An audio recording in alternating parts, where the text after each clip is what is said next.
Najib, de tous les fruits qui existent, tu as décidé d'être un piment. C'est pas moi qui ai décidé, mais visiblement, c'est de celui que peut-être, me rapproche le plus en m'identifiant pas en m'identifiant comme un piment. Oui, bien sûr. Mais tu as une touche. On va rentrer dans un débat. Non, Je ne suis pas un piment. mais tu Mm, as une touche pimentée. Oui, en plus, j'adore le piment. Oui. Je Matin, sais, midi, soir. je sais que tu as toute une variété de Oui. piments. D'ailleurs, on devra en reparler, hein. Ouais. Oui, oui. Du stock, là.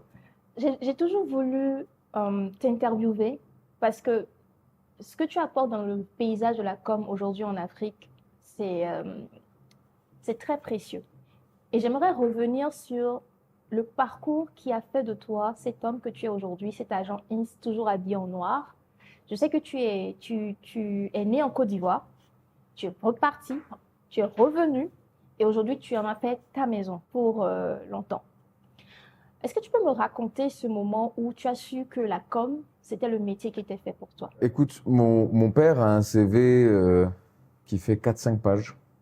Il a tout fait, il a fait tout type de métier, il a été à la tête de pas mal d'entreprises. Et il a quand même eu un passage dans la pub. Il a été directeur de clientèle dans une agence de com.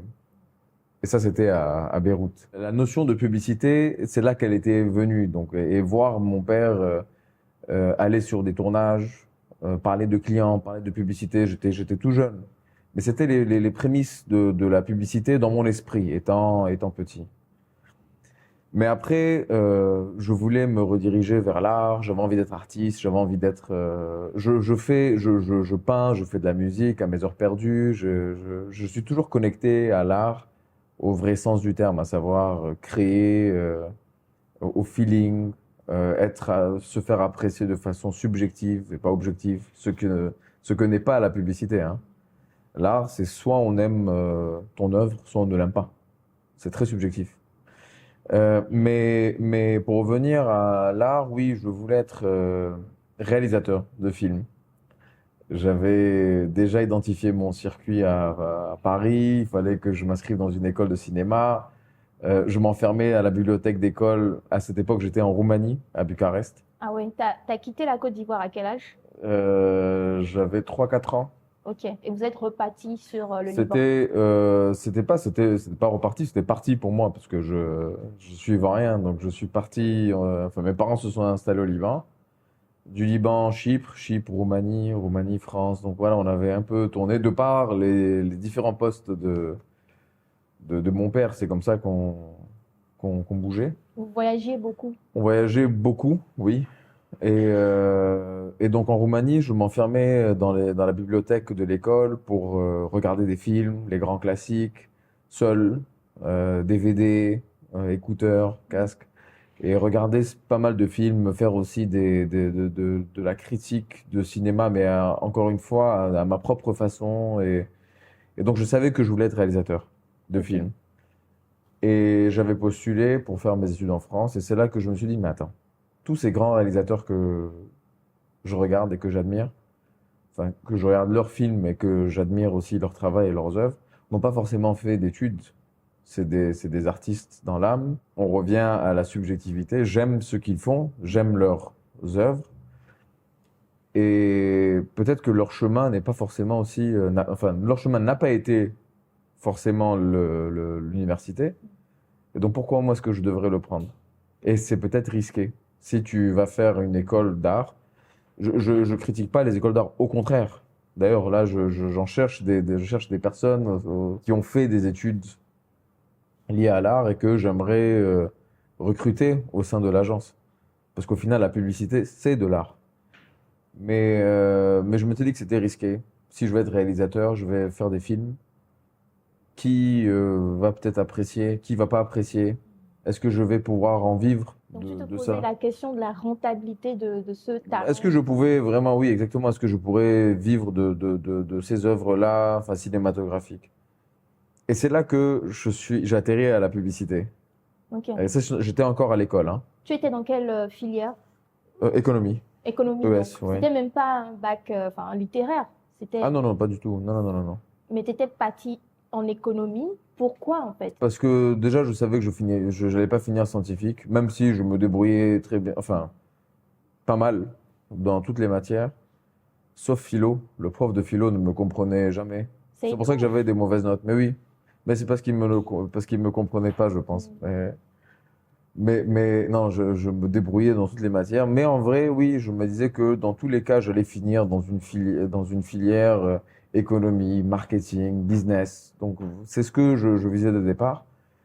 Et la publicité, au final, elle a atterri comme ça. Donc, ne pas être réalisateur, mais trouver un milieu où je peux à la fois être marketeur, ça rapporte de l'argent, être au service de l'économie, et qu'il y ait de l'art aussi. Et la Mm. publicité mixe ces deux-là. On va créer, mais dans un environnement purement économique où, oui, le travail peut rapporter, sans forcément à ce qu'il y ait des personnes qui disent oui, on aime ou on n'aime pas. Ou... Là, il s'agit de répondre à des problématiques. En fait, tu étais un artiste pragmatique et je comprends pourquoi ton prof de philo ne te comprenait pas parce que tu as une âme d'artiste, mais au final, des procédés de businessman. Parce que tu veux quand même vivre de ce que tu es, Oui, même si, encore une fois, tu te souviens, je suis pas drivé l'argent. par l'argent. Ça n'a jamais été un facteur qui me motivait. Même si aujourd'hui, moi, j'ai envie de dire, malheureusement, on a besoin d'argent pour vivre. Malheureusement, parce que voilà, c'est une des raisons de toutes les inégalités dans le monde, des discriminations. Tu vas te poser la question, l'argent est une question centrale. Donc malheureusement, oui, on en a besoin, mais ça n'a jamais été un- un- une motivation. Mais clairement, oui, parce qu'aujourd'hui, si tu as des projets, il faut de l'argent pour les réaliser. Quand tu viens à l'agence et que tu vois l'agence, c'est ce que j'ai encaissé qui est investi. Donc voilà, Mais je me pose quand même la question de connaître l'histoire derrière ce Najib qui rêvait justement de faire de l'économie tout en restant artiste et qui atterrit dans la pub. Comment ça s'est passé? Tu as trouvé un boulot, un stage? Qu'est-ce qui s'est passé? bon déjà, j'ai quand même fait des études. Bah, finalement, quand j'ai choisi de changer avant d'atterrir au cinéma, donc quand j'ai choisi de faire des études en rapport avec le marketing et la communication, j'ai trouvé une école dont la formation c'était ça, c'était le marketing et la communication. C'était où? Donc à Lyon, en À France. Lyon. Et Ok. donc dès le départ, et en plus c'est un pays que je connaissais pas, Tu connaissais donc j'ai pas du tout atterri la en France. France pour étudier, pour Mhm. faire mes études, enfin oui, pour faire mes études dans une école de marketing et de com. Et la chance qu'on a eue dans cette école, c'était qu'on devait faire des stages dès la première année. Donc, tu as la théorie, mais tu as la pratique dans l'immédiat. Et loin de moi l'idée de faire des stages, enfin d'être la plante dans les bureaux, de faire la plante. Il faut être impliqué. Ce que j'apprends, j'ai envie de le mettre en pratique. Et donc, j'ai réussi à avoir de très beaux stages. Et ce Dans sont quelles ces stages qui entreprises? réellement, dans la plus grosse boîte de publicité de Bucarest, en Roumanie, la plus grosse boîte de publicité à Beyrouth, les Ubernet. Enfin, la première, elle était indépendante, euh, agence roumaine pour la Roumanie et la région. Forcément, ça m'inspirait beaucoup plus que des networks internationaux, comme la deuxième dans laquelle je suis rentré, qui était Léo Burnett à Beyrouth, dans laquelle j'ai fait plusieurs stages, parce que j'étais le stagiaire qui, euh, qui apportait aussi une valeur ajoutée à l'agence. Et j'ai beaucoup plus appris dans mes stages que finalement à l'école. Après, je ne crache pas sur l'école, au contraire. Mais pourquoi je dis j'ai beaucoup plus appris? Parce que me connaissant, c'est en forgeant qu'on devient forgeron.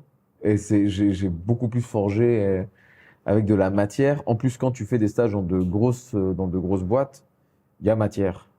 Tu ne t'ennuies pas. Tu rentres pas dans un petit stage. Et surtout quand tu fais tes preuves, tu deviens un stagiaire avec des responsabilités. Donc quand je réalise de belles choses en étant si petit dans une boîte, je me disais, ouais, allez, j'ai hâte. J'ai hâte un jour d'avoir la mienne. Est-ce que tu te rappelles d'un moment dans ces stages-là qui t'a permis de te dire, en fait, tu fais pour ce métier-là? Pas un moment en particulier. Ouais. Je me voyais. Déjà, j'avais confirmé que j'étais dans la bonne voie dans mes études. Même si après un gros concours de circonstances a fait que j'ai dû les arrêter au bout de la licence, j'ai pas pu continuer jusqu'au master. C'était Qu'est-ce la qui s'est crise passé? économique, financièrement, c'était plus ça. Donc financièrement, on n'avait plus les moyens. En 2008, tes parents 2008, c'est ça. en La étaient crise fin de témoins. 2008, exactement. Mais pareil, je ne regrette pas. ce choix d'études était confirmé dans mon esprit. Et le choix d'être publicitaire, il était acté dès la première année entre l'école et le stage. C'était acté. Et d'ailleurs, mes premiers entretiens d'embauche après, parce que j'ai eu à faire des contrats de freelance avec des boîtes aussi, quand on me posait la question, bon, finalement, quel poste tu aimerais occuper au sein de l'agence? Et quand je parlais directement avec la tête, je disais, ben, le vôtre. S'il y a un poste que j'aimerais occuper, c'est le vôtre.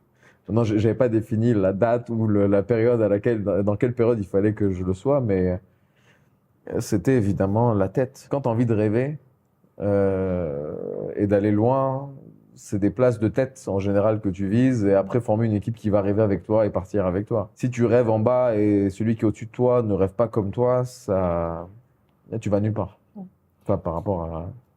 Mais en fait, je me pose la question de savoir ce que tu ressens lorsque tu es obligé d'arrêter tes études à cause de la crise financière. J'imagine que ça doit être un moment assez brutal. Oui et non. Enfin, mais après, écoute, on est résilient depuis qu'on est né. Certes, c'est une cassure. Tu te dis, allez, tu quittes tes camarades de classe. Eux, ils vont au master. Toi, tu t'arrêtes à la licence. C'est délicat aussi de dire que c'est des questions financières. Mais après, voilà, après, avec le recul, ça arrive. Tu subis une crise. Voilà, il y a des dommages collatéraux. Il y a des réalités qui font que. Mais après, j'étais aussi tout excité parce que si j'arrêtais ma licence et qu'on est dans une crise, c'est il faut de l'argent.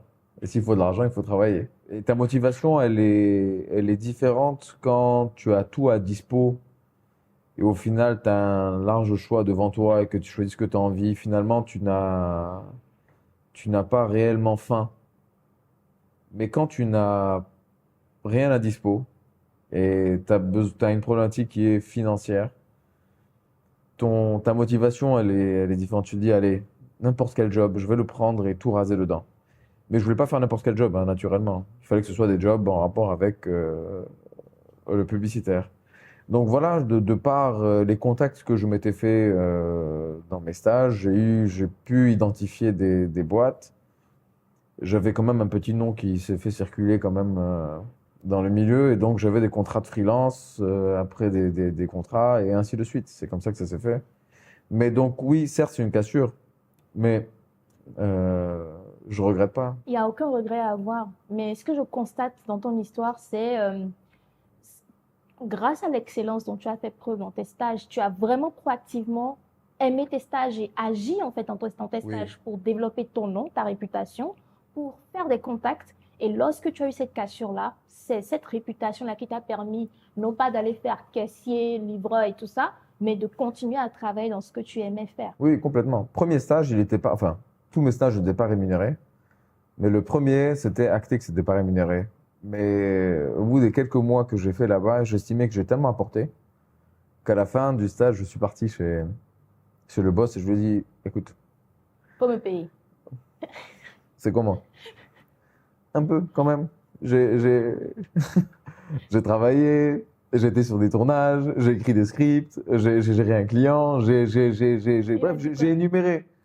Il dit oui, tu as raison, j'ai rien à dire. Donc, il m'a filé une enveloppe, premier salaire. Tu te dis, ouais, premier salaire à 18 ans, c'était une belle victoire, c'était un prix, tout simplement. C'était combien? C'était, je me rappelle même plus, hein. En plus, c'était en lei, en run roumain, donc je me souviens plus. Mais c'était des centaines d'euros. Ouais. C'était suffisant et assez pour un enfant de 18 ans. Même s'il m'avait donné, honnêtement, 100 euros. C'était une grosse victoire. Mais surtout, moi, stagiaire, encore une fois, petit dans cette boîte qui a depuis centaines de collaborateurs, être assez culotté pour taper à la porte du DG et lui dire, boss, c'est comment? Rien que ça, c'était une victoire en soi. Mais qui fait ça en fait? Le culot. Le culot. Mais tous mes stages, je les ai eus avec du culot, hein. Parce qu'au final, quand tu prends un stagiaire, bon, moi, je le vois aujourd'hui, j'essaye de donner ne serait-ce qu'aux stagiaires, de donner une opportunité que nous, à l'époque, enfin, moi, je n'avais pas. Moi, il fallait beaucoup trop de culot pour en tout cas intégrer les boîtes que j'avais envie, que j'avais identifiées. Celle de Beyrouth, encore une fois, je ne vivais pas là-bas, je ne vivais pas au Liban, mais j'avais identifié cette boîte. Et je vais te raconter l'anecdote Vas-y, dis-moi. qui est. Et donc, pendant un voyage. Donc, j'avais juste fait attention dans un restaurant que les sous-plats, donc les placemats, étaient super créatifs.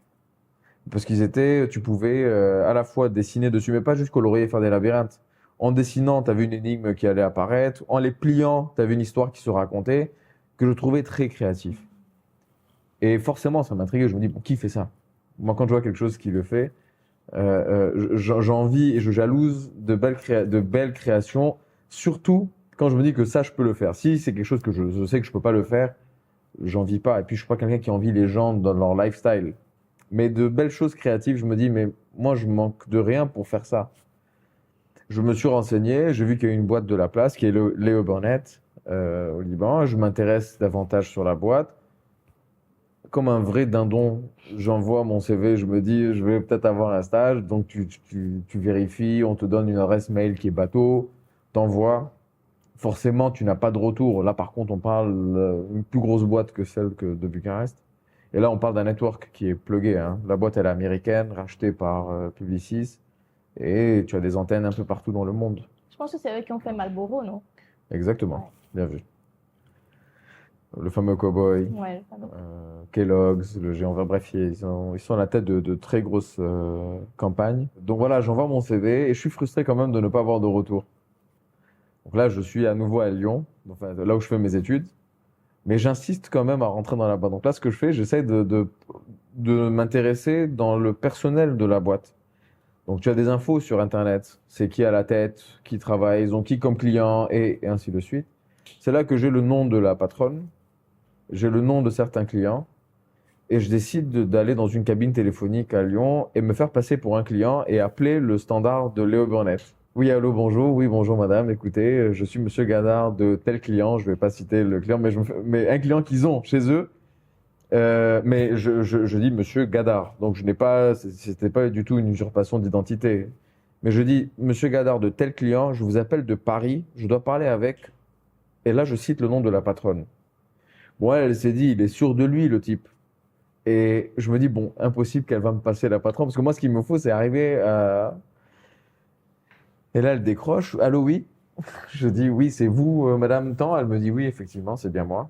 Je dis écoutez, je suis pas votre client, je suis juste un étudiant qui est à Lyon et j'aimerais intégrer votre boîte pour un stage, 1, 2, 3, 4. Elle me dit attends, attends, c'est culotté là, ce que tu viens de faire. Je lui dis oui. Et puis on parlait au début c'était en arabe parce que je devais. Et elle me dit mais écoutez ici c'est système américain, on parle plus souvent en anglais. Je lui dis mais on peut parler anglais. Et là on continue à discuter en anglais, on parle de tout. Et là je suis dans la cabine téléphonique. Toujours à injecter mes petites pièces là pour garder le temps. Je me dis, ça y est, j'ai attrapé là. Après, on parle en français parce que je suis à Lyon, donc on parle en français. Après, et indirectement, là, je prends moi l'entretien. Je dis, si vous voulez, on peut parler en roumain. Comme j'ai vécu en Roumanie et que je me débrouille aussi en roumain, elle me dit, vous parlez roumain, mais comment ça fait que vous parlez roumain? Et donc là, c'est moi qui lui dis que je vivais en Roumanie, hein. Bref, ça a duré 5-6 minutes. Elle me dit, écoutez, envoyez-moi votre CV à cette adresse et on verra. Le lendemain, elle m'a dit, vous êtes le bienvenu comme stagiaire. Mais ça, voilà, c'était juste du culot. Incroyable. Mais ça me caractérise. Si vraiment j'ai envie de quelque chose et que j'identifie quelque chose et que je ne lâche pas. C'est En vrai, ingénieux. en vrai, je ne lâche pas. Après, je peux perdre, je peux essuyer des échecs, ça c'est tout à fait normal. Mais en général, quand je fixe un objectif, ça peut prendre des années, tout comme ça peut être immédiat, mais je suis très têtu quand c'est ça. Et là, je voulais rentrer à Le Burnett et il fallait que je rentre à Le Burnett. Tu es rentré à Léo Burnett avec beaucoup de culot. Et ce que tu as fait là, ça s'appelle de l'ingénierie sociale.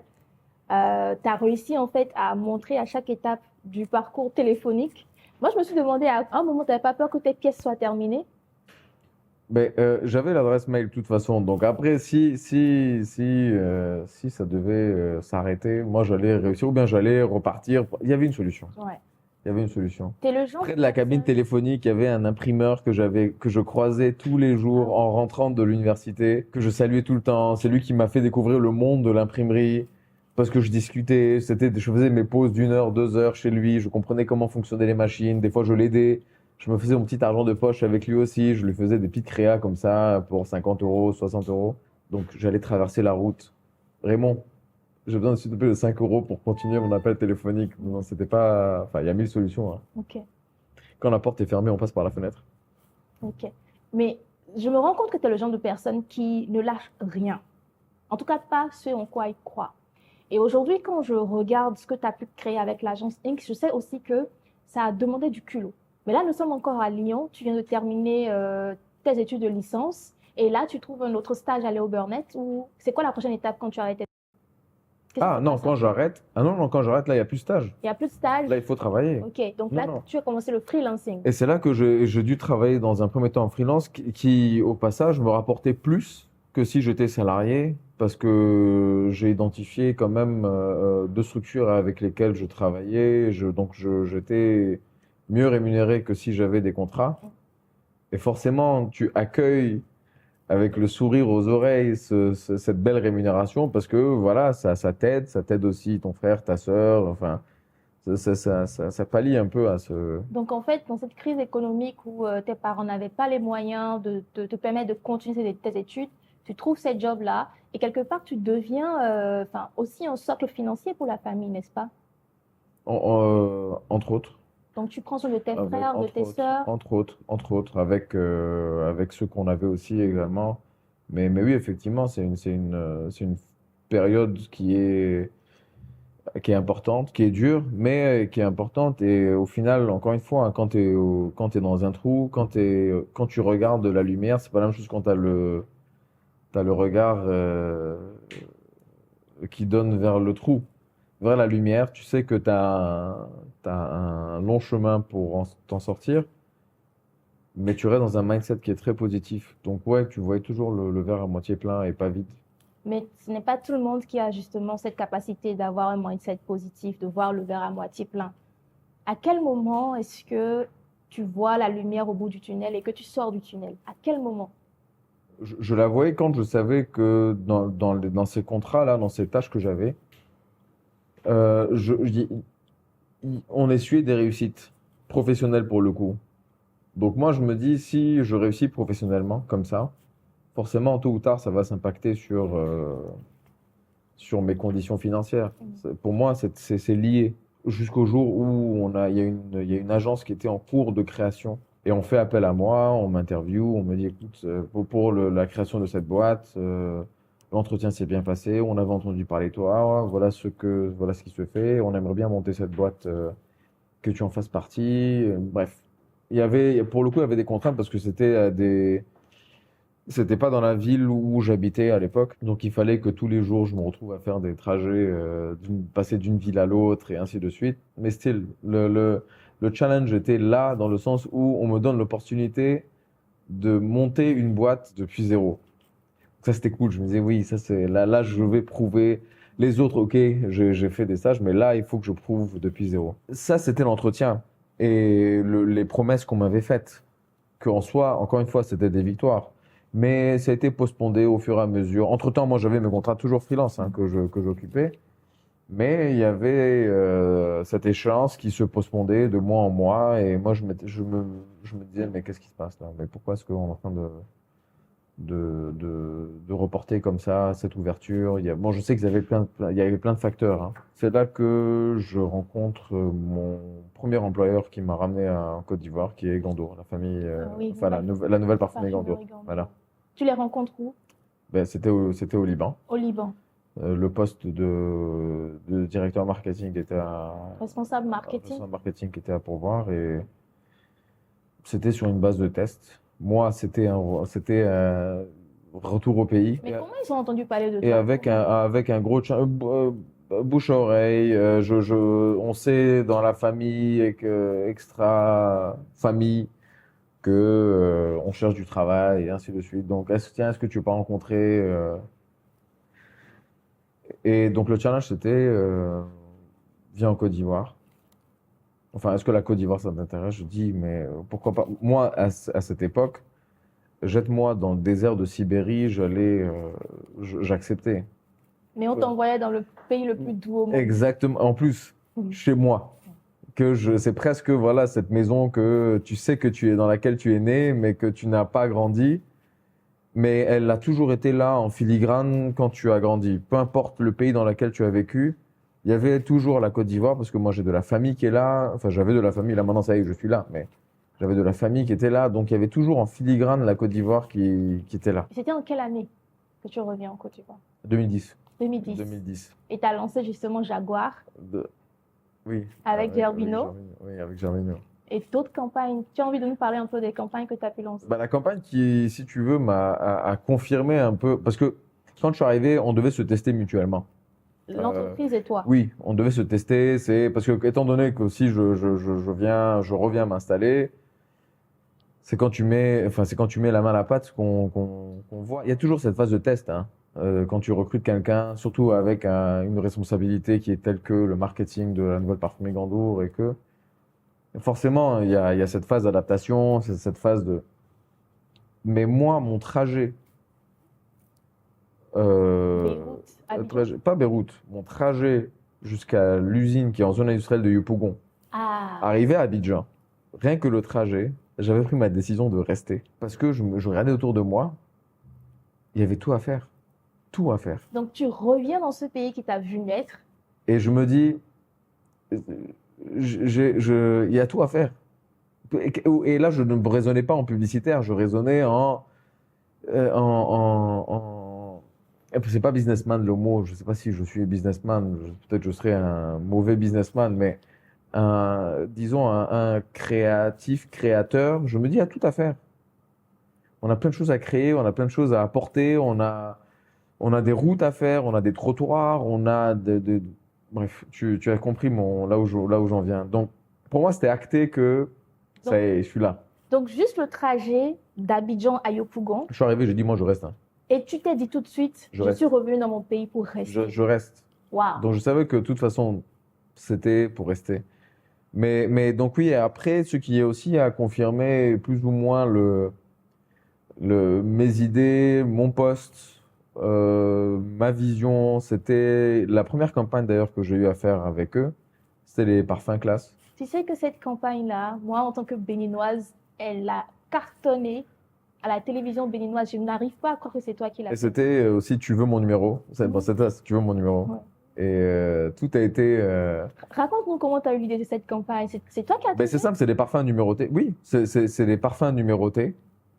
Donc, chaque parfum correspond à une senteur, particulière. Et moi, dans ma façon de concevoir et de réfléchir, on ne doit pas tomber dans le stéréotype d'une pub de parfum où t'as l'homme, t'as la femme qui va juste mettre et puis ça sent bon, ça sent telle chose, telle chose. Même si pour certains parfums aujourd'hui, il y a un code à respecter, il ne faut pas, par exemple la séduction, c'est un code qu'il faut avoir. Et notamment là, dont Tu veux mon numéro, on respectait ce code de séduction. Parce que quand tu demandes le numéro à quelqu'un, c'est que tu... Mais il fallait aussi impacter. Et on avait une campagne à déployer, à la fois ATL, BTL. Et en plus, je me dis, je dois aussi faire mes preuves. C'est-à-dire, moi, je ne suis pas venu pour exécuter, je ne suis pas venu pour faire du classique, je ne suis pas venu pour. Et à l'époque, tout était interné, tout était interne dans l'entreprise. Donc, on devait concevoir, nous, les campagnes et avec un département créa. Et la façon dont je l'ai vendu, c'était à la fois dans le board des directeurs qui était composé d'hommes et de femmes. C'était, quand je m'adressais aux femmes, je leur disais, écoutez, si un beau garçon qui vient devant vous et qui vous dit, est-ce que tu veux mon numéro, quelle va être votre réaction? Et pareil chez les hommes. Eux tous c'était, mais oui, bien sûr, je veux ton numéro, c'est si. Je dis, mais voilà, c'est exactement ça la campagne. Sauf que là, on parle pas de numéro de téléphone, on parle de numéro de parfum. Et c'est ce qu'on a fait. Le fait qu'ils aient accepté, voilà la première victoire, donc check. D'où l'importance aussi de l'idée, c'est qu'on n'avait pas forcément aussi des moyens d'une agence de com pour faire mais on a quand même fait une campagne qui remplissait les conditions pour faire une campagne qui devait passer à la fois en affichage et en télé. Et là, dans l'affichage, il fallait pas choisir un style de femme ou un style d'homme bien précis. il fallait que ce soit représentatif de la population. Donc, des hommes de tout type, des femmes de tout type, et chacun et chacune pose la question, tu veux mon numéro? Voilà la campagne de teaser qui a été faite et qui a embrasé, et je me souviens ici, surtout parce que là, comme j'étais là et je l'ai senti, t'as la téléphonie mobile qui aussi s'est excitée en se disant, mais il y a un nouvel opérateur téléphonique qui arrive. Et le vrai objectif d'un teaser, d'une campagne teaser, c'est quand tu prends les gens dans une direction et la révélation, elle est ailleurs. Là, l'effet, il est décuplé. C'est ce qu'on a eu avec Tu veux mon numéro. Moi, je l'ai régie qui m'appelait, Najib, écoute, on reçoit des numéros de tel. Enfin, pardon, on reçoit des appels de telle boîte. Ils veulent savoir c'est qui le nouvel opérateur téléphonique qui arrive. Et je t'ai montré d'ailleurs dans mon bureau. Ouais, le journal qui Le a journal, fait un article pour savoir, mais ils ont qui fait un article en disant c'est Orange qui est bien placé pour prendre le marché à Lomé. Donc ça retentit. En affichant ma campagne. Donc ça retentit même au-delà des frontières de la Côte d'Ivoire. Mais parce qu'on avait aussi activé, parce que la nouvelle parfumerie Gondour, Oui. enfin, les produits de la parfumerie Gondour sont commercialisés partout. Et donc, oui, dépendamment de certains pays, on devait déployer les campagnes là-bas.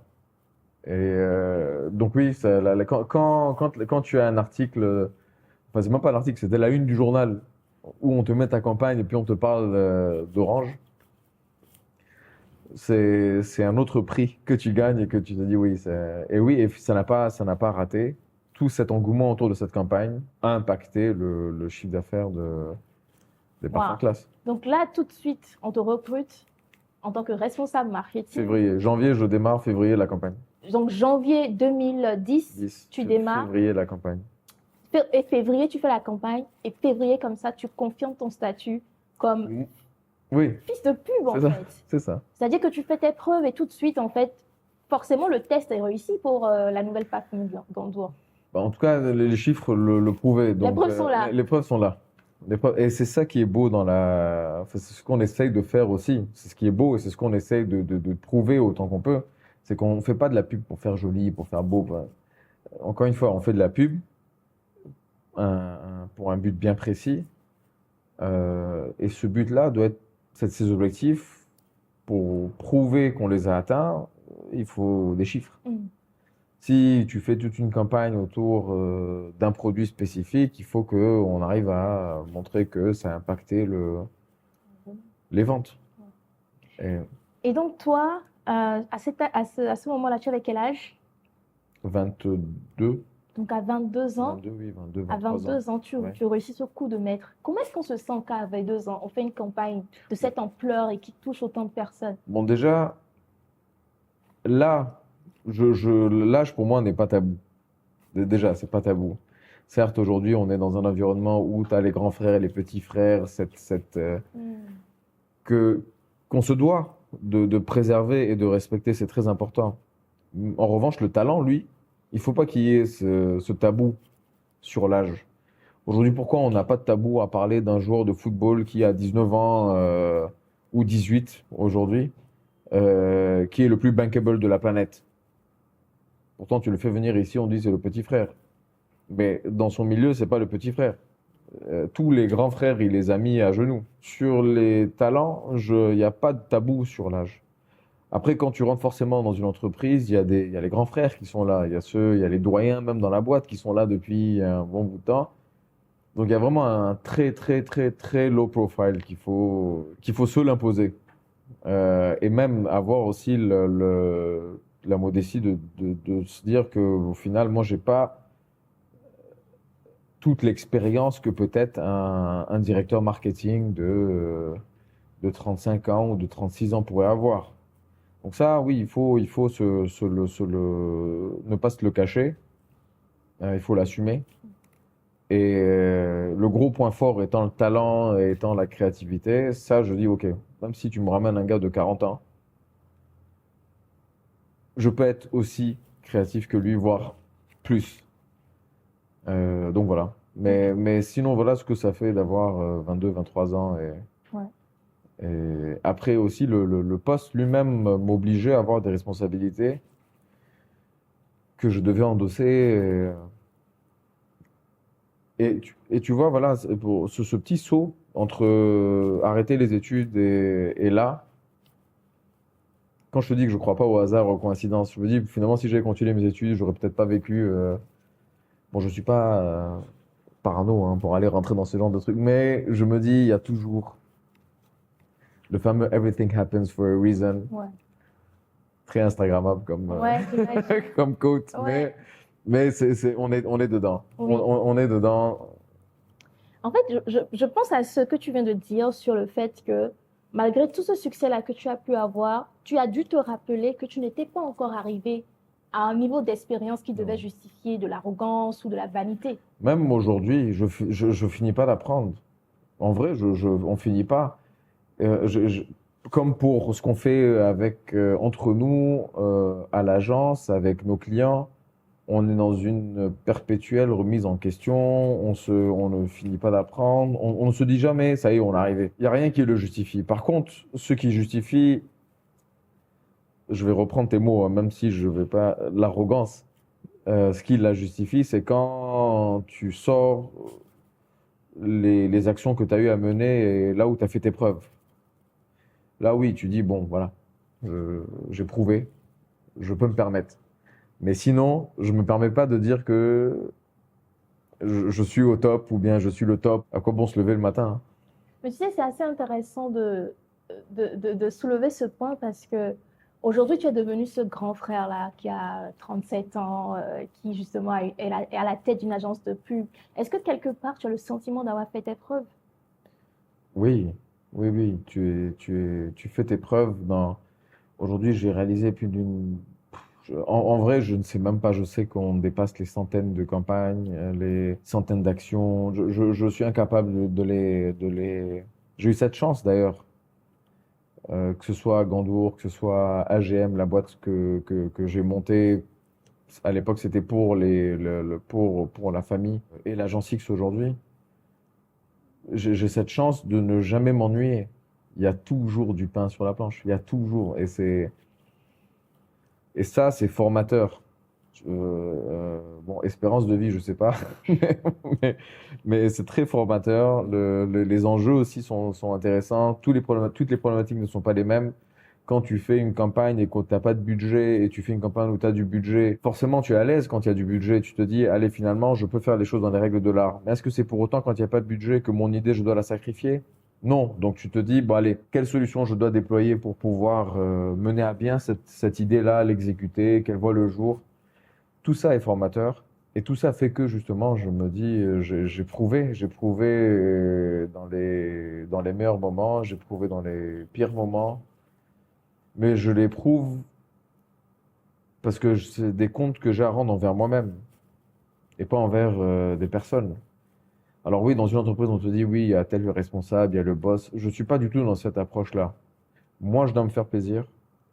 Je dois me prouver à moi-même que, allez, ça y est, on a mené à bien cette campagne. Au mieux, je suis dans ce mindset. Au mieux, ça va se répercuter dans mon travail. Et si après, j'ai un manager ou j'ai un boss qui le voit, bah, tant mieux, hein. Je vais grandir avec lui. Et s'il le voit pas, quoi, de l'obliger? Je peux Donc, pas. j'imagine que le responsable marketing de la nouvelle parfumerie Gandour, qui fait ce coup d'éclat-là, tout de suite, il se fait remarquer dans le paysage de la publicité en Afrique de l'Ouest et surtout en Côte d'Ivoire. Et donc, forcément, tu as sûrement reçu beaucoup de sollicitations, en fait, tu as reçu de l'intérêt, de l'attention. À quel moment passes-tu de cette étape, de cette entreprise-là à AGM? AGM, c'était parce que il y avait aussi un challenge. Là, on sortait de La crise la crise électorale, post-électorale, post-électorale. et que il y avait une entité qui existait, mais qui n'était pas complète et constituée à proprement dit, et que le pari était intéressant dans le sens où, pour être créatif, tu dois être constamment stimulé. Faire des cosmétiques du matin au soir, certes, c'est intéressant parce que tu as toute une galaxie de produits, mais les thématiques en général vont tourner toujours autour de la beauté, des cheveux, de la peau, des ongles, du maquillage, du parfum. Donc, mais tu as besoin d'être stimulé. Et pour être stimulé, tu dois aussi voir voir autre chose, toucher à d'autres sujets, de sorte à y revenir au sujet principal et revenir avec des idées fraîches, neuves, avec un regard extérieur. Et donc voilà, l'ambition d'AGM dès le départ, c'était dans un premier temps, c'était servir les entreprises du groupe, mais aussi c'était acquérir d'autres clients et, euh, et être une vraie agence de pub qui prenait la créativité. Attends, j'essaie de comprendre là. Donc, AGM est un produit de la nouvelle C'est parfumerie pas un Gandour. produit, c'est C'est la... dans le family business, Ok. il y Donc, dans a... la famille Gandour, Oui. ok. Voilà, et donc ce n'est pas une filiale de la parfumerie Gandour, non. Mais c'est annexe, c'est une société sœur. Donc... Mais qui initie l'idée? Est-ce que c'est la famille ou est-ce que c'est toi qui viens pour dire alors j'ai Ah envie non, de passer à moi, autre chose? non, c'est moi, vu que d'une part, la morphologie de l'équipe qu'on avait et enfin, pardon, voilà, des effectifs qu'on avait, des enjeux aussi sur lesquels enfin, qu'on voulait tabler, mais aussi euh, mon envie de vouloir créer davantage.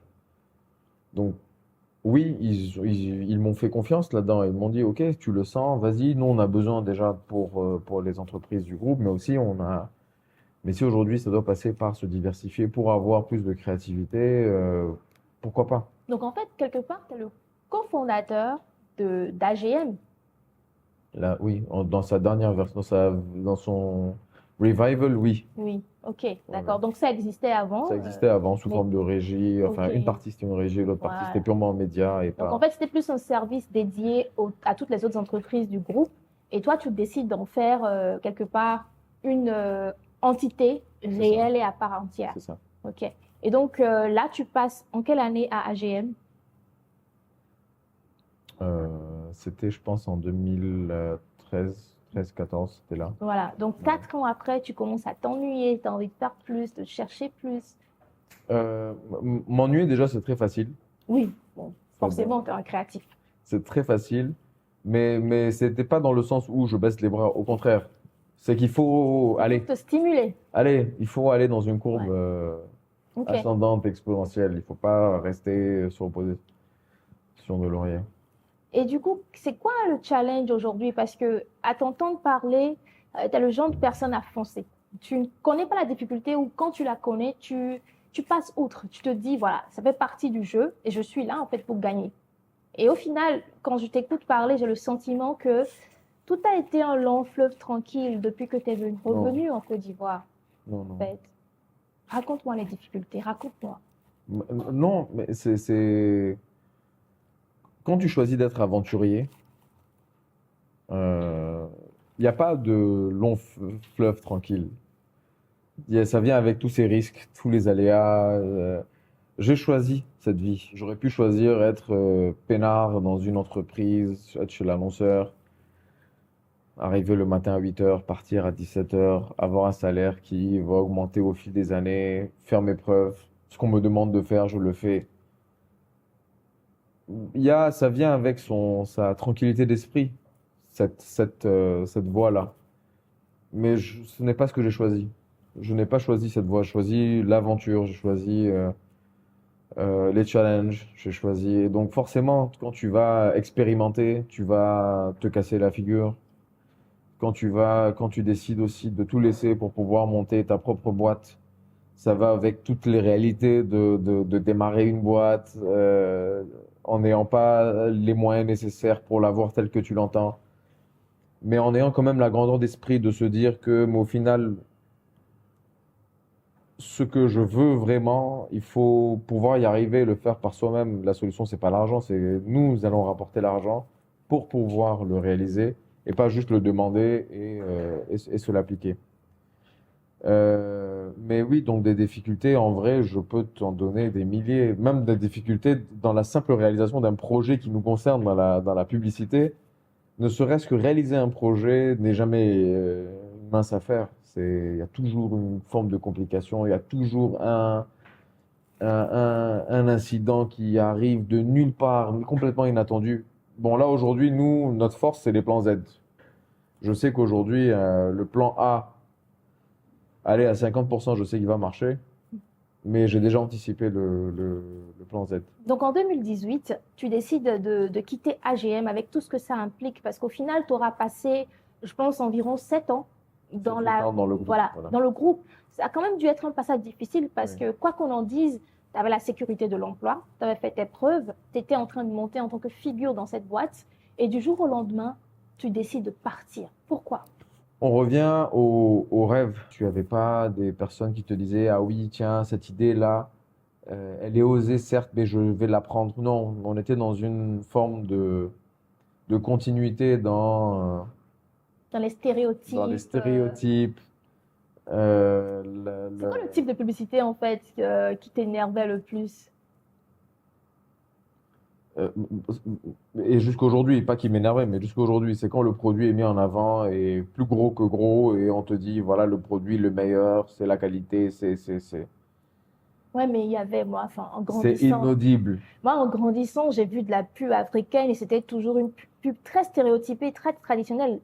Parfois, on en vient à se dire qu'on est infantilisé en tant qu'auditeur et en tant que, voilà, audience, parce que c'est toujours cette même pub, enfin, je pense que tu l'as décrit lors de notre première rencontre aussi, cette pub de la maman Dans la dans cuisine, la qui va cuisine. sortir, la famille l'attend sur la table et on dépose.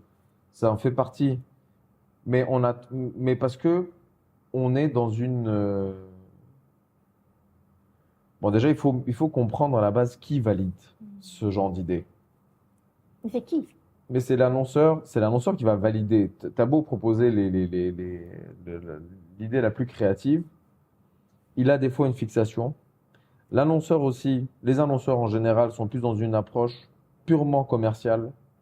On doit vendre. Et quand tu es dans une approche commerciale, tu oublies tout ce qui est notion d'image de marque, de notoriété. Tu dis, voilà, mon produit, lui, j'injecte de l'argent pour pouvoir faire une publicité.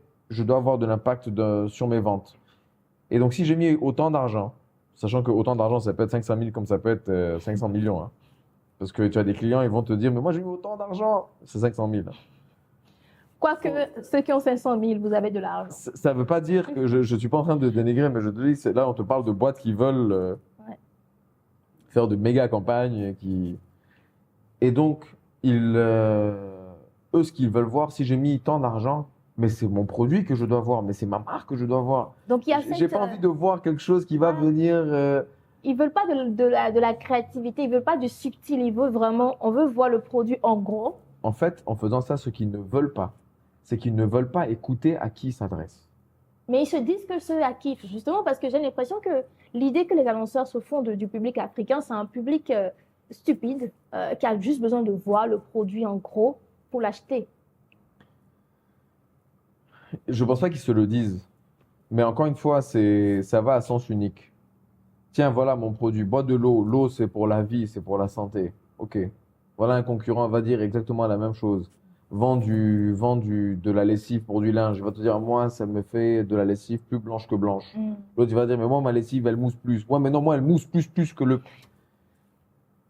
Tu ne construis pas de notoriété. Je veux dire, tu ne construis pas de communauté. Tu ne construis pas un capital sympathie avec ta marque. Tu ne fais pas en sorte que finalement, celui qui consomme ton produit, il a envie d'entendre des choses qui s'adressent à lui, pas un monologue d'une marque qui prétend être la meilleure alors qu'en fait elle ne l'est pas réellement.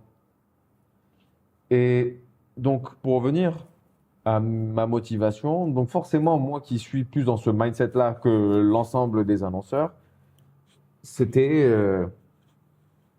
c'était bon finalement, est-ce que je suis vraiment fait pour être publicitaire en Côte d'Ivoire? Après avoir essuyé pas mal c'est pas d'échecs, mais de refus de certaines idées que j'avais. Et d'un autre côté, c'est rêver avec des supérieurs hiérarchiques qui ne rêvaient pas comme moi. Ça revient à l'idée dont tu parles que si tu as envie de créer et que la personne au-dessus de toi ne voit pas la même chose que toi, Donc il y a ces facteurs-là. Donc j'étais dans une période de grosse remise en question.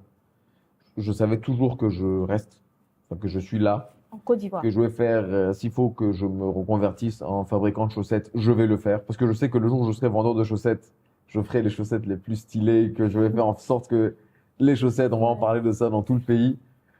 Mais est-ce que je dois rester publicitaire? Est-ce que je dois rester ce... Et surtout, après avoir essayé une forme classique de faire une agence de com, à savoir département créa, clientèle, digital, tel qu'on l'entend et qu'on le voit partout dans le monde, hein, y compris ici. Euh, et donc c'est comme ça que j'ai décidé de tout laisser, enfin laisser tomber. Et sous l'impulsion quand même d'un client que j'avais à l'époque qui était Majestic. Euh, avec qui on avait signé, avec qui on avait remporté l'appel d'offres, avec qui tout s'était bien passé, euh, et qui me disait non, écoute, euh, on a besoin de ta créativité, on a besoin de ces idées-là, il faut que tu restes dans le milieu. Ça, ce sont des choses qui touchent quand même. Tu leur as dit à ton contact à Majestic que tu comptais partir. Mais oui, moi oui, j'ai annoncé à tous les clients que je devais partir parce que aussi AGM n'allait pas bien. Économiquement, financièrement, n'allait pas bien. Donc il y avait vraiment de grosses décisions où il fallait revoir, restructurer. Mais c'est cette impulsion-là qui est d'un annonceur qui me dit, écoute, on a besoin de ta créativité.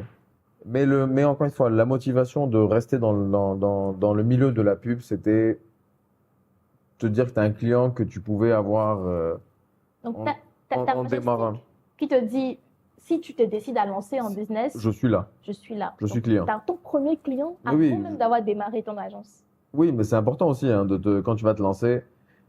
C'est pas dans tous les business où tu as déjà, où le client t'a déjà signé, mais c'est quand même une aubaine où tu te dis bon allez, j'ai un client qui est garanti et tout en se disant que tout en pardon en se disant que je vais pas rester qu'avec un seul client toute ma vie.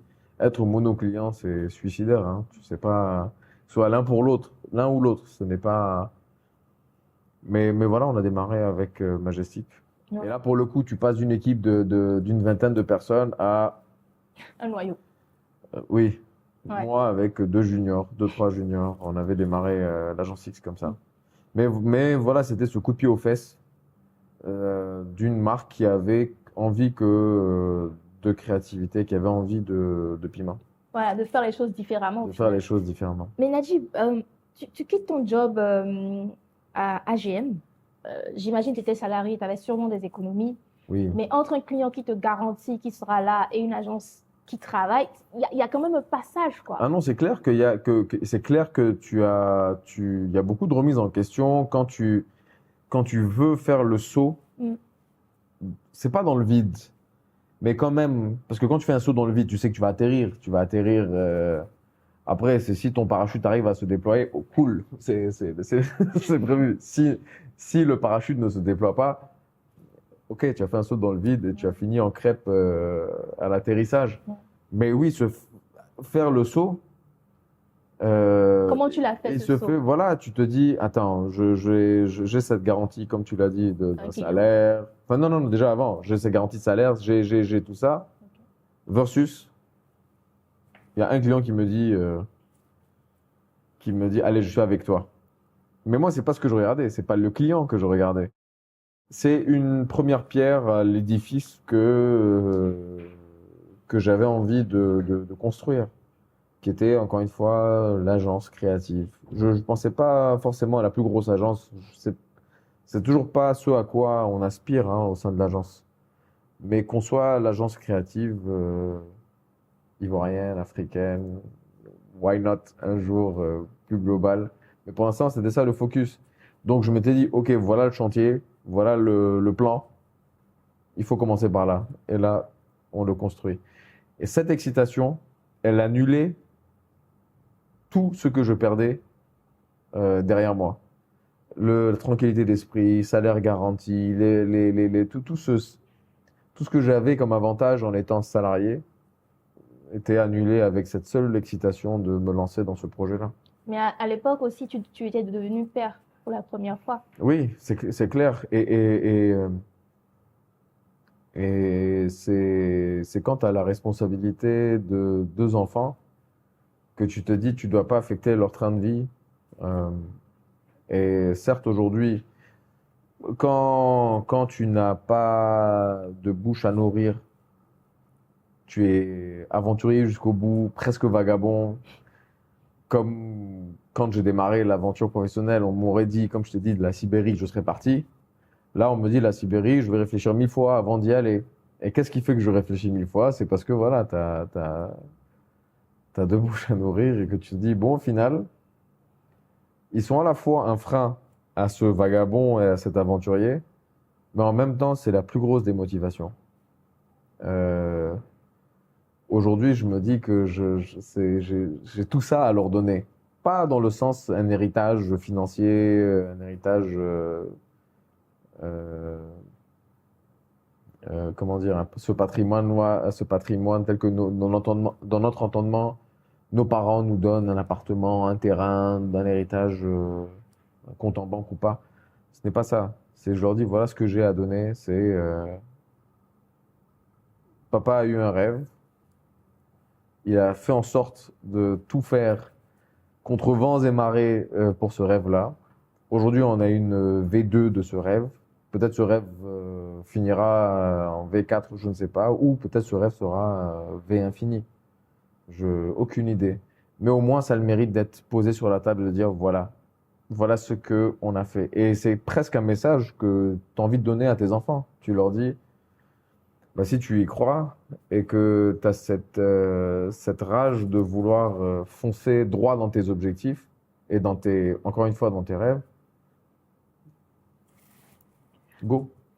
Raconte-moi la fois où tu vas justement dans l'administration pour enregistrer le nom de ton agence, en tout cas ton agence. L'agence X. L'agence 6, parce que c'est quand même un nom qui sort de l'ordinaire. Mais parce que dans le brainstorming avec mon petit comité perso, Oui. pour trouver le nom de l'entreprise, enfin de l'agence, on me conseillait quand même d'avoir une agence où mon nom allait apparaître dedans. Jean Gadar. Jean Gadar ou bien NG Consulting, ou un peu comme aussi les grosses boîtes américaines, hein, DDB, TBWA, Euro RSCG, bref, c'est toujours les initiales ou les noms des fondateurs qui sont dans les boîtes. Et puis après, parce que la Côte d'Ivoire, ici, il y a toujours la personne qui fait. Ce que je ne voulais absolument pas. Tu allais. Moi, je m'étais dit, je préfère faire connaître mon travail que ma personne. Et si on doit me connaître, c'est via mon travail. Et pas via juste qui je suis ou ce que je suis. Donc, quand d'un côté, on me dit, vas-y, mets ton nom, moi, je dis, non, je vais pas mettre mon nom. Donc, dans l'anonymat que je cherchais, je suis tombé sur le X. Pas le XX. Le X, je dis ça parce que 90% des personnes, ça c'était au début, là ça change. Là aujourd'hui tu dis X, presque on va penser à l'agence X. Mais au début c'était l'agence quoi? X? Ah. Qu'est-ce que vous faites? Tu comprends que dans le qu'est-ce que vous faites là, de quoi on parle? Je pensais que c'est une annonce Voilà, exactement. de création de contenu adulte. De pêche, voilà. Ah. De pêche et d'aubergine. Nadji. On doit parler dans un langage codé. Oui, Non. bien sûr, bien Oui. sûr. On a des enfants sur le set. Voilà, donc on doit parler. On doit manger 5 fruits et légumes par jour, pas vrai? Nadji. Donc, mais non, mais donc c'était plus dans cet esprit d'anonymat. Donc le facteur qui, dans une équation, donc résoudre ce X-là. Et toute l'analogie, elle est montée. À savoir, aujourd'hui, quand j'ai des clients qui viennent vers nous, ils ont une problématique. Donc on doit résoudre l'équation. Tu poses une équation, tu as l'inconnu qui est le X. Et nous, on doit la résoudre, on doit la trouver et l'équation, elle est résolue. Donc j'avais monté la vraie histoire autour de ça, mais à la base, c'était l'anonymat. Après, oui, le vrai storytelling, c'est le X mathématique. Nous, d'ailleurs, le logo, on n'a pas choisi un X Xbox, tout ça, mais c'est plus un X mathématique qu'un X gaillard. Et J'arrive. Et voilà. Et après, donc oui, et là, il faut créer la boîte là. Donc là, on crée, on dit l'agence X.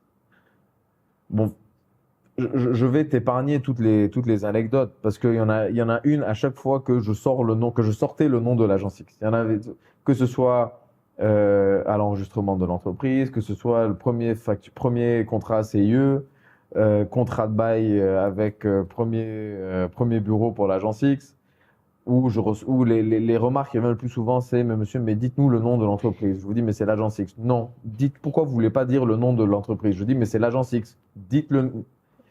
Et dans certains cas, j'ai dû prouver davantage que, bah, écoutez les gars, c'est mes papiers, c'est l'agence X. C'est comme ça que.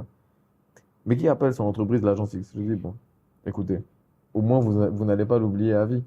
Autant être des cordonniers bien chaussés. Et donc, les premiers bureaux de l'agence Nice, ce sont dans les bureaux de Majestic, Non, non, pas du tout. Non, non, non, non, c'était au plateau. au plateau. C'était au plateau. On était dans une mezzanine, dans un bâtiment entre deux étages. Et on avait sur nos cartes de visite l'agence X, demi-étage, Trade Center, plateau. Même l'emplacement de l'agence était atypique. C'était pas voulu, bien sûr, mais ça renforçait un peu ce côté. Un peu comme le bureau des légendes. Ou le quai 9 3 quarts d'Harry Potter. C'est ça, c'est-à-dire l'endroit qui existe mais sans vraiment exister. C'est ça. C'était. Du coup, tu prends ta carte de visite, tu dis demi-étage. Comment ça, demi-étage? Je dis oui, écoutez, il y a deux rez-de-chaussée. Entre les deux rez-de-chaussée, nous, on est là. Vous montez les escaliers parce qu'il n'y a pas d'ascenseur, parce que c'est entre deux étages. Et oui, on avait un tout petit bureau. Et c'est comme ça que tout a démarré. Donc 2019, l'agence Isnay, mais 2020, Non, quelque chose. 2018, 2018, 2019 et là 2020. 2020, il y a quelque chose pas qui la se trace. passe. Oui, oui. Quelque chose qui va bousculer le monde de la com alors que tu démarrais à peine. Oui. Ben, bon, déjà, il y a eu deux facteurs. Il y a eu le facteur perso où j'ai eu un accident routier oui, un accident routier qui m'a quand même cloué au lit pendant des mois. Oui, l'entreprise tournait toujours, mais elle n'avançait pas. Elle tournait, mais elle n'avançait pas Elle tournait en forcément. rond. Elle tournait pas en rond, elle tournait avec les clients qu'on avait, mais elle n'avançait pas. Euh, et après Covid, tu sors du lit, on te dit que le Covid est là. Ton client principal qui coupe enfin pas ton client, tous les clients qui coupent tous les budgets, plus personne ne veut injecter de l'argent dans la publicité. Donc oui, là c'est fini. À ce moment, tu as tes économies que tu as épuisées plus ou moins, tu as une Oui, équipe à nourrir. Qu'est-ce que tu c'est fais? ça. Qu'est-ce qu'on fait dans cette Bon, situation? déjà, tu coupes tout sauf les salaires. Enfin, pour ma part, je sais qu'il y a des entreprises ici où ils ont dû, bon, forcément couper dans le marketing. Il y a eu des chômages techniques. Mais là, nous, on n'était pas du tout dans cette approche-là. Tu as Il continué fallait, à payer les salaires de tes il employés. fallait le faire parce que s'il faut rebondir, c'était avec le personnel. Tu peux pas. C'est en équipe qu'on crée et qu'on produit. Donc nous, notre outil de production, il est là. Si je le fais tomber, comment est-ce que je vais rebondir? Et l'idée, c'était de vite rebondir et aller très très vite aussi derrière. Donc voilà, et c'est comme ça qu'on a dû squatter des bureaux, hein. On a squatté des bureaux, dont celui du Majestic, effectivement, parce que comme un client, ami, c'est comme ça que ça s'est passé réellement, hein. C'était la survie, disons, c'était l'étape survie avant de faire un gros comeback en 2021. Qu'est-ce qu'il a fallu pour cette survie-là? Parce que tu me parles de payer les salaires de tes, je pense, vous étiez 5 à l'époque, C'est ça, oui, il me semble, oui. mais d'où vient l'argent? Parce qu'au final, vous ne faites pas de revenus, Mais Majestic a fermé. il y avait de la trésor qui nous permettait. On avait quand même des clients qui avaient toujours besoin d'une présence digitale, Covid ou pas, mais il fallait quand même. Il y avait aussi des entreprises qui faisaient des actions ponctuelles en plein. Donc, quand je dis en plein Covid, on n'a pas vécu le Covid comme le reste du monde, mais quand même, on a été fortement impacté. Donc, il y avait le minimum syndical qui nous permettait de vivre en minimum syndical. Donc, c'était ça. Heureusement d'ailleurs. Mais après, tu te poses des questions. Tu te dis, mince, quoi, je dois fermer là? Qu'est-ce qui se passe? On peut pas rester comme ça tous les mois à prier qu'il y ait un client qui arrive. Et puis, encore une fois, à l'époque, on connaissait pas l'agence X réellement. C'était du bouche à oreille, c'était par client interposé. C'était, ah tiens, il faut que tu travailles avec l'agence X parce que 1, 2, 3, 4. Mais il y avait vraiment cette volonté de ne pas trop, comment dire,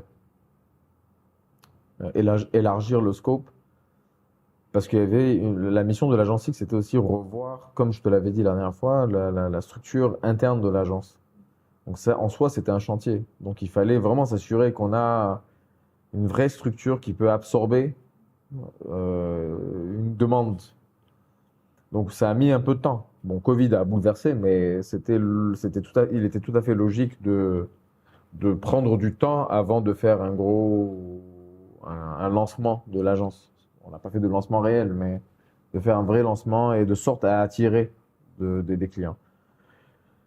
Euh, et du coup, oui, 2021, c'est c'est En 2021, c'est nouvelles, c'est des stratégies qui ont été mises en place, c'est un aussi de tes plus gros clients qui était SPCA, donc qui habille Disport Célio, qui était la directrice marketing Fanny, avec qui finalement qui passe agence avec moi, avec qui on s'associe, avec qui on se dit bon allez, on doit ce tandem qui a fonctionné agence annonceur.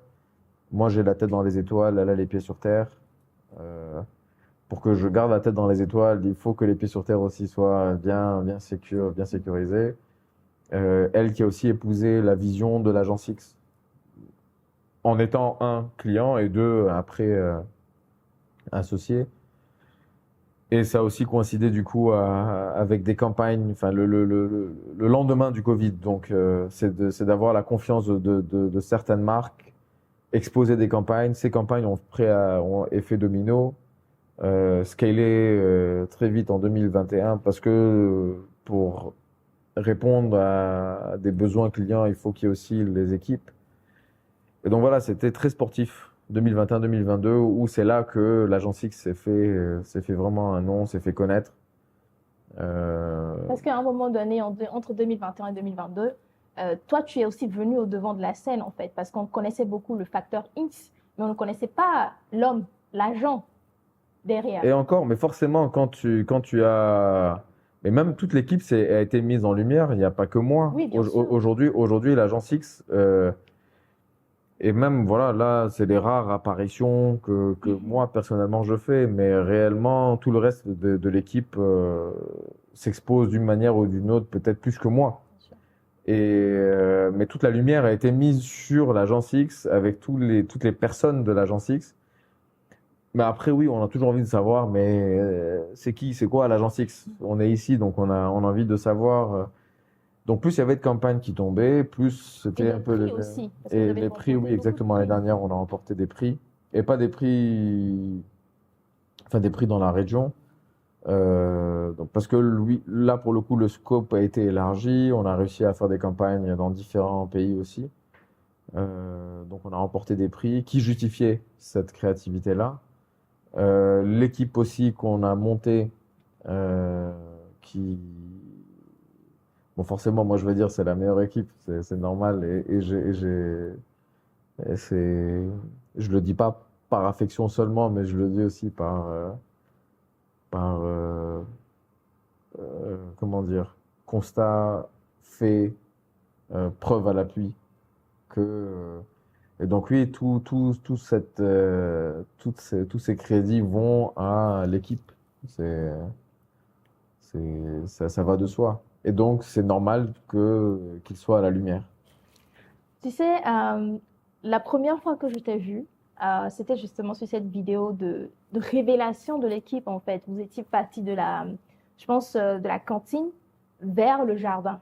D'accord? Et en fait, ce mouvement avec la vidéo et tout qui révèle et vous étiez en mix, en fait. Et j'ai trouvé ça tellement créatif et c'est à ce moment, je me suis dit, mais qui sont donc ces gens qui font de la pub, de la créativité, euh, d'une manière que j'ai toujours rêvé de voir, en fait. Parce que même moi, enfin, je ne sais pas pour vous qui nous suivez ou bien qui nous écoutez, mais il y en avait marre de voir les mêmes pubs, en fait. C'est peut-être des annonceurs différents, mais c'était toujours la même pub.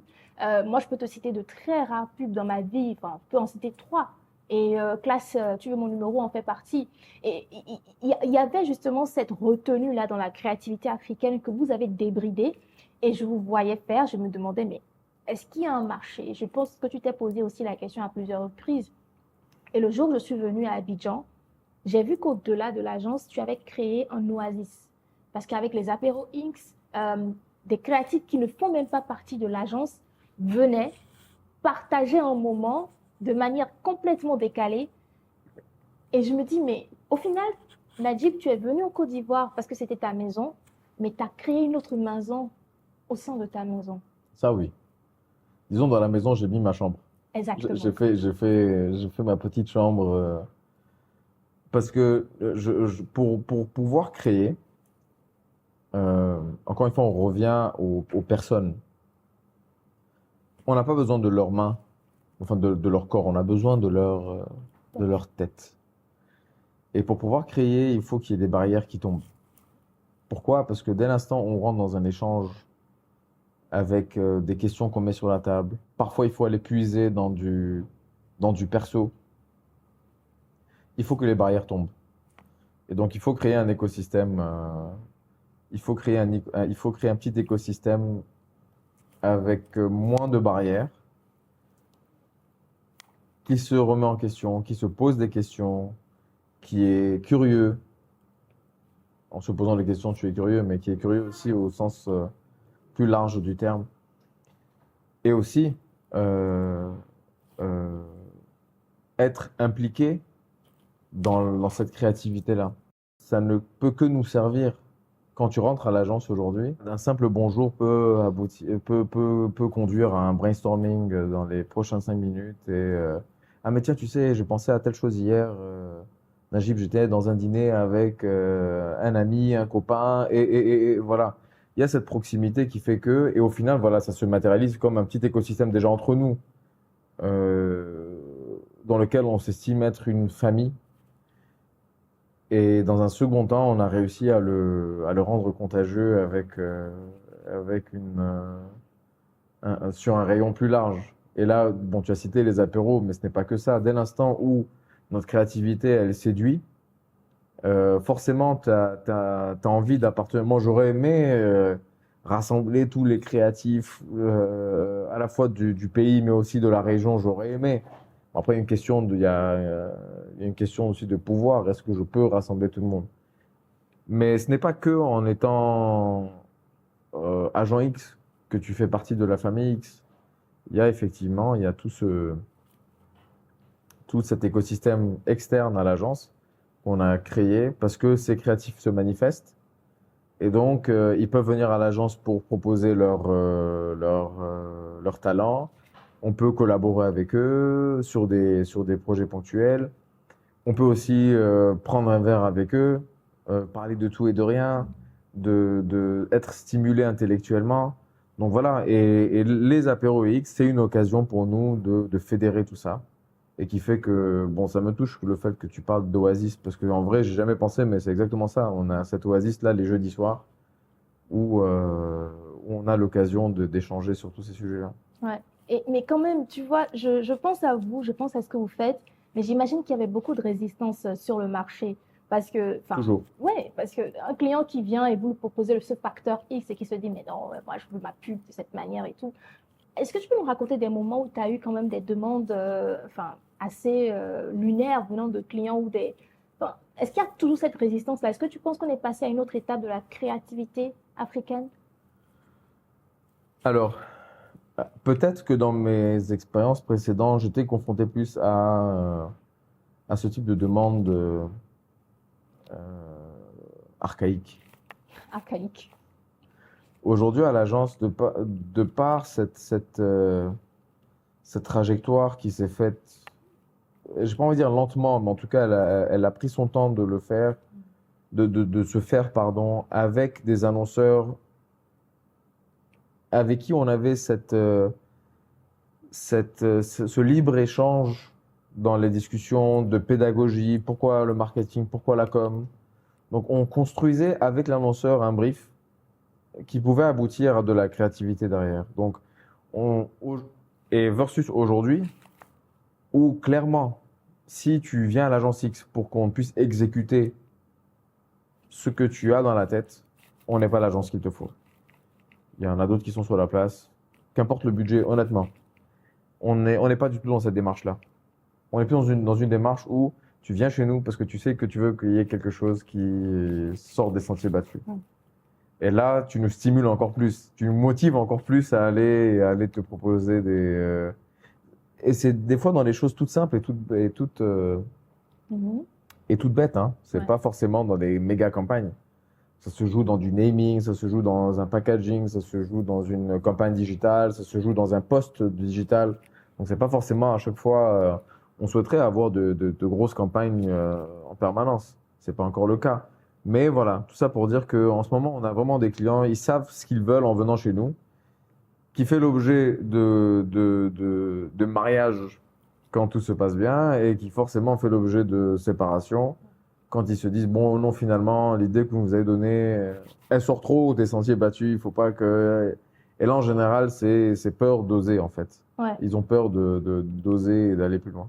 Donc, tu penses, enfin, avant même d'arriver là, je repense en fait à ce Najib de 18 ans, 18-20 ans, qui, au culot, passe dans une cabine téléphonique pour décrocher un stage. Est-ce que ce Najib, aujourd'hui, là, il existe encore sur les marchés, les appels d'offres? Oui. Est-ce que tu peux me raconter un moment où tu as fait preuve aussi d'un tel culot pour décrocher une campagne? Euh, pour atterrir comme ça chez des clients, non, parce que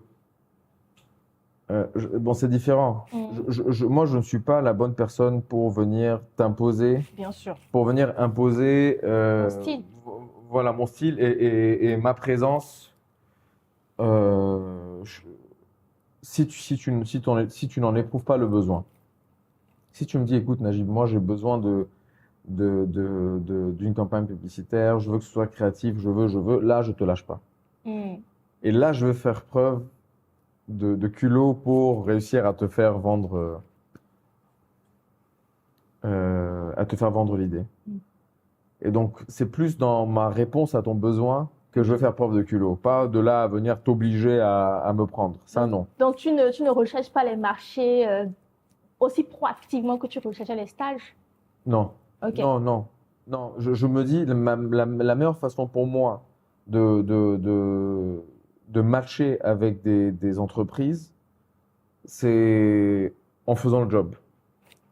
S'ils voient le job bien fait, ça m'évite de parler et d'inventer mille histoires. Tu viens chez moi, tu me dis, écoute, ce que tu as fait pour tel, je cherche une agence qui fait ça. Que de venir déployer une présentation et de dire, bon, voilà, bonjour, je suis une agence de publicité créative 360, on fait des affichages, de la télé, de la radio, Je t'arrête tout de suite. Voilà. Ouais. Mais si tu viens chez moi, tu me dis, écoute, j'ai vu cette campagne, les gars, vous êtes créatifs. Le speech est déjà fait, j'ai pas besoin. Après, là où le speech va être intéressant, c'est comment maintenant j'ai compris le besoin du client. Bien sûr. C'est là où il faudra faire preuve de culot, c'est là où il faudra ne pas décevoir, parce que entre ce qu'il voit et il a envie d'avoir le même service, il a envie d'avoir lui aussi une campagne qui va détonner, lui aussi il a envie d'une campagne dont on va faire parler dans son secteur. Donc là, oui, là, mais par contre, lui, là, en termes de culot pour présenter, là, il y a beaucoup d'anecdotes. Est-ce que tu as une campagne semblable à l'impact de Tu veux mon numéro avec l'agence Nice?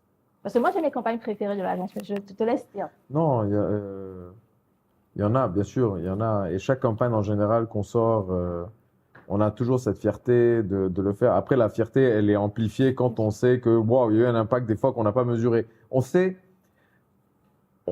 identifier l'impact que chaque campagne peut avoir parce on accorde beaucoup d'importance à l'étude avant de lancer une campagne, avant de valider une idée. Mm. Donc, on ne navigue pas dans des eaux troubles quand on lance des campagnes, hein. Mais une qui a dépassé nos attentes, c'était une campagne pour nous. C'était une campagne d'auto-promo de l'agence X. C'est quand on avait souhaité, c'était pour la fête des pères, Ouais. c'était un seul bureau suffit, bonne fête papa. Là, bon, on savait que ça allait titiller. Mais de là à ce que, dès l'instant où la fiche a été posée, se retrouver en message transféré plusieurs fois sur WhatsApp et dans la journée, le recevoir moi de différentes personnes, je me dis, on n'a jamais eu un impact aussi vite que pour cette campagne. Parce que ça résonne, en fait. Mais on savait que ça titillait. Honnêtement, on savait que ça allait titiller. Et puis, le but était vraiment, c'était de l'humour, c'était de la dérision. les deuxièmes bureaux, troisième bureaux, les open space de part et d'autre. Attends, il y a open space dans l'affaire de bureau là. Ben, je pense qu'il y a des open space. Aïe, aïe, aïe. Ou bien. Je... En tout cas, tu le demandes, il sait pas. Non, je demande à ceux qui sont présents. Ceux qui nous écoutent, dites-nous, Mais vous êtes à combien de bureaux il y là? a combien- enfin, C'est premier bureau, open space, non, deuxième. non, on partait du principe, c'est que bon, on va pas rouvrir là, parce Oui. que en fait, on a eu, enfin, nos campagnes sont destinées à une cible naturellement. Tu vois, nous on cherche des directeurs d'entreprise, des directeurs marketing, ce sont eux nos clients. Le message humour est passé, clairement. Mais quand même, une autre partie de la population ne l'a pas pris comme un message d'humour du tout. On s'est fait passer pour ceux qui veulent changer les habitudes, changer les mœurs, les traditions, alors que c'était pas l'objectif. Attends, l'infidélité, c'est une tradition ici. Mais c'est pas ça, mais on a eu quand même des perles de commentaires. Évidemment, on n'en y a jamais répondu parce que c'est pas un terrain de jeu qu'on avait identifié dès le départ, donc on ne va pas aller se lancer dedans et argumenter sur quoi réellement. Donc Mais c'est vrai que on c'est allait une campagne. patauger pour rien. C'est Mais campagne. mais l'impact était là. L'impact était là et contre toute attente, honnêtement. En tout cas, la rapidité et l'ampleur étaient. Bon, après, pour citer les dernières, on a eu deux qu'on a lancées là récemment. C'était la montre religieuse avec Advance. On a affiché des montres religieuses partout dans Abidjan et là, pour le coup, on vendait du microcrédit euh, pour des business, pas des PME ou des entreprises déjà installées, mais en train de parler de petits business C'est les plus tic-tac là? proches. Le crédit tic-tac? Non, c'est pas des critiques, au contraire. Tu as juste ton petit business, tu as ton Oui. étalage, tu as ta boutique de cosmétiques, tu as ton petit business agricole, tu as besoin de microcrédit, on vient vers toi et tu prospères avec ce crédit-là parce que ton business a grandi. Et, euh, et donc voilà, pareil, là, je vois où tu es parti. En fait, Oui, je sais. rigole parce que dans le bureau dans le bureau de l'agence 6, il y a un tableau agrandis ton business et vous le croirez jamais. Oui. L'image. En fait, je refuse d'en parler sur ce Non, site. mais c'est la première campagne de l'agence de toute façon, Ouais. donc elle est disponible sur le site Insta Oui, donc tapez sur agence 6, sur Instagram, vous allez voir. Instagram, c'est dingue. Mais il n'y a pas que ça, il y a développement produit, Oui. il y a création de marques sur mesure, il y a Voilà. sublimer votre image. Enfin, il y a toutes les cordes dans notre arc que. Mais là, pour le coup, tu vois, on a rendu hommage à la publicité traditionnelle de chez nous. Bien sûr, en fait. Quand je dis de chez nous, c'est Voilà. tous les pays de la région. Mais plus des codes locaux qui ne sont Oui. pas forcément liés à la publicité, mais plus à la vie de tous les jours. Oui. Et c'est ça, en fait, qui fait le core product de l'agence CC. Tu sais, enfin, j'aborde le thème parce que c'est important, tu vois. Je pense que beaucoup de gens qui te voient s'arrêteront parfois à la couleur, mais tu es ivoirien, tu fais de la com à l'africaine, tu utilises des réalités locales, là où certaines personnes qu'on dirait beaucoup plus légitimes de par leur couleur de peau vont proposer quelque chose de très stéréotypé, J'ai pas parfois besoin très de parler raciste. nouchi. J'ai pas besoin de parler nouchi pour dire que je suis ivoirien. J'ai pas besoin de m'habiller d'une façon pour dire que je suis ivoirien. Et même dans nos échanges, je pense que tu l'as compris. Moi, si je pouvais faire tomber toutes les frontières, je n'aurais jamais dit non. Mais bon, mettons de côté cette utopie-là.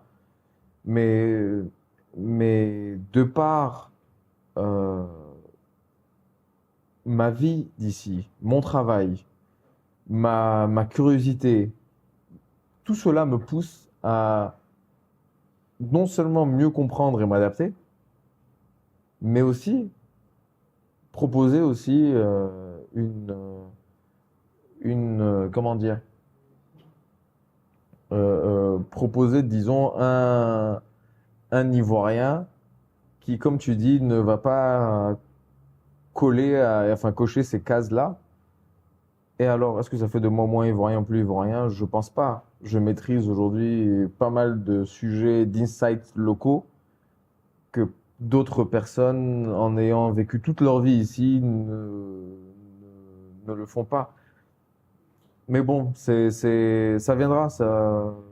Il faut pas brûler les étapes. Je le prouve en faisant des campagnes comme ça. On le prouve en faisant des campagnes comme ça. Donc, quelque part, être accusé de ne pas l'être, je ne peux pas rentrer dans ce débat. Les preuves sont là, Najib. Tu as fait un travail incroyable avec l'agence 6. J'aimerais conclure en fait cette entrevue, cette conversation comme je l'appelle, en te parlant de ce mot à 5 chiffres que tu m'as dit la première fois qu'on s'est vu. Tu m'as dit fonce. Et fonce a été au centre de ta vie. Tu as toujours foncé, que ce soit pour tes rêves, que ce soit pour gagner de l'argent, pour t'installer en Côte d'Ivoire. Aujourd'hui, tu fonces vers où en fait au final? Toujours dans cette dynamique de pouvoir créer.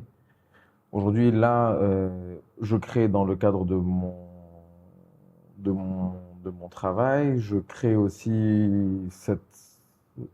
avec aussi cette agence-là, qui au final, un de mes rêves. Euh, mais j'ai d'autres rêves. Et chacun de ces rêves-là, il y a encore une fois de la création dedans. Et Tu rêves de quoi, Najib?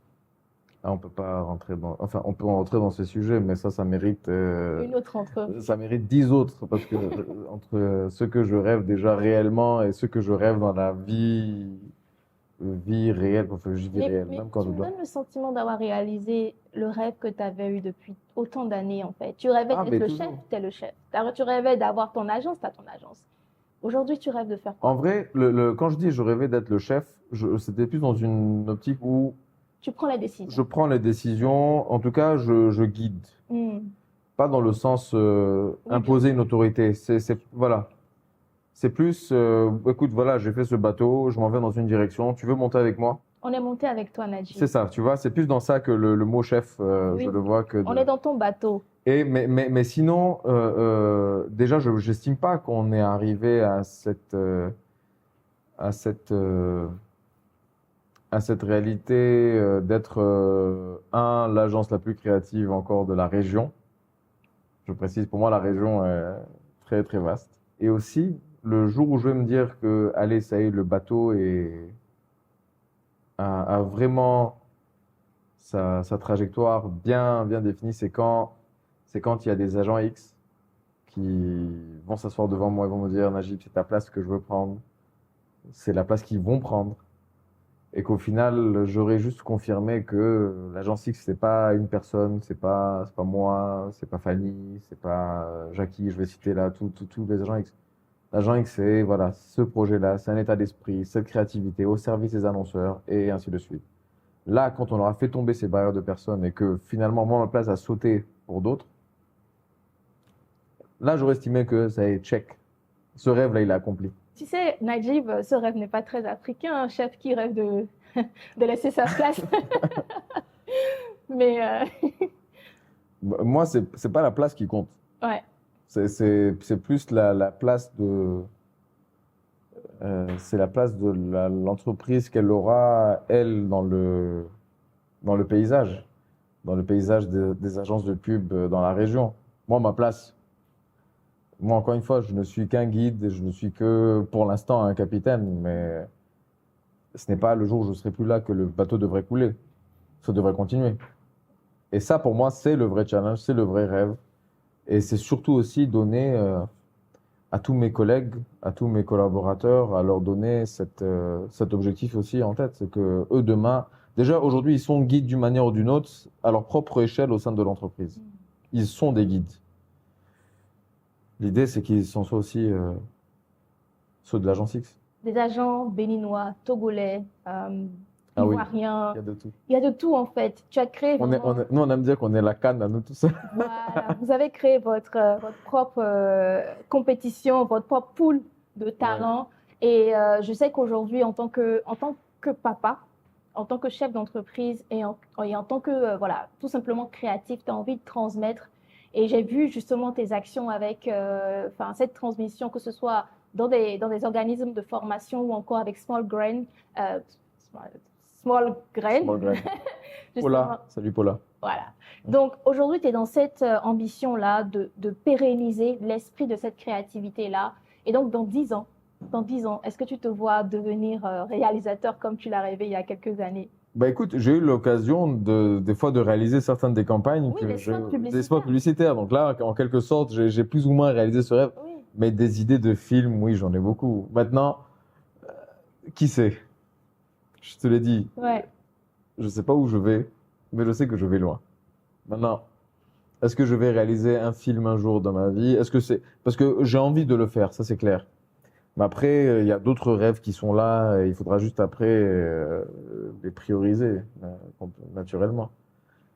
La te- Mais le jour où mon film sortira, je pense que tu seras au courant. Ah ouais, j'aurais hâte de voir ça parce que je pense que ce sera un film aussi lunaire, aussi intéressant que toi et que tout ce Mais que j'ai tu un projet quand même d'écrire un livre, hein. Quand même, mes 60 ans, j'ai bien envie d'écrire un livre. autobiographie.